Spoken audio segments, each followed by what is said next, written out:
গণহত্যার ছাত্র এবং জনতা দ্বারা শহীদ হয়েছেন। প্রিয় ভাইয়েরা,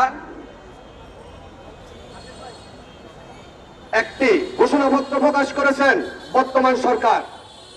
যেই ঘোষণাপত্র বাংলাদেশের কোন বুদ্ধিজীবী অথবা ব্যক্তিশালে তৈরি হয়নি।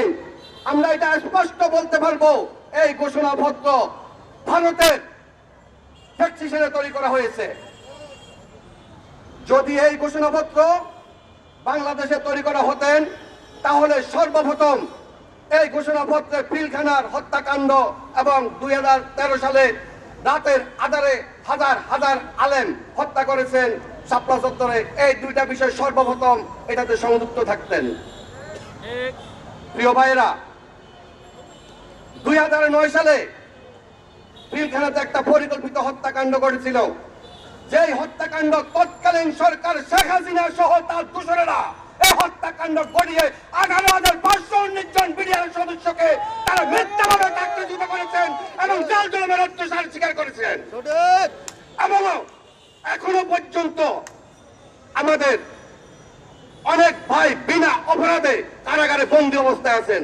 আমরা স্পষ্টভাবে জানাতে চাচ্ছি, আমাদের কারা বন্দী ভাইদেরকে অতি তাড়াতাড়ি যেন কারাগার থেকে মুক্তি দেওয়া হয় এবং তার সাথে সাথে 18,519 জন বিডিআর সদস্যকে যেন চাকরিতে পুনর্বহাল করা হয়। এই বিষয়গুলো সম্পূর্ণ ঘোষণাপত্রে আসতে হবে।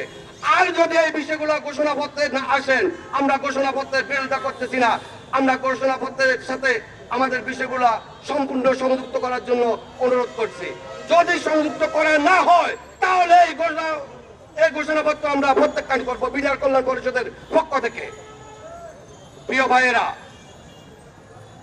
আমাদের ভাবতে আশ্চর্য লাগে, এখনো পর্যন্ত সরকারের বিভিন্ন জায়গায় আওয়ামী দূষণেরা গাপ্তি মেরে বসে আছেন, আর উনারা আঙ্গুলের ইশারা দেশ পরিচালনা করছেন এবং আমরা তাদের পরিচালিত হয়ে যাচ্ছি। আমরা স্পষ্টভাবে বলতে চাচ্ছি, এই ঘোষণাপত্রে পিলখানার হত্যাকাণ্ড এবং শাপলা চত্বর 47 এবং 18 কোটা সংস্কার আন্দোলন প্রত্যেক বিষয়গুলো এই ঘোষণাপত্রে সংযুক্ত করতে হবে। না হলে আমরা আপনাদের সকল বিষয় দেখার পরে আমরা রাস্তায় নামতে বাধ্য হব। এই বলে আমি আমার বক্তব্য শেষ করছি। আসসালামু আলাইকুম ওয়া রাহমাতুল্লাহ।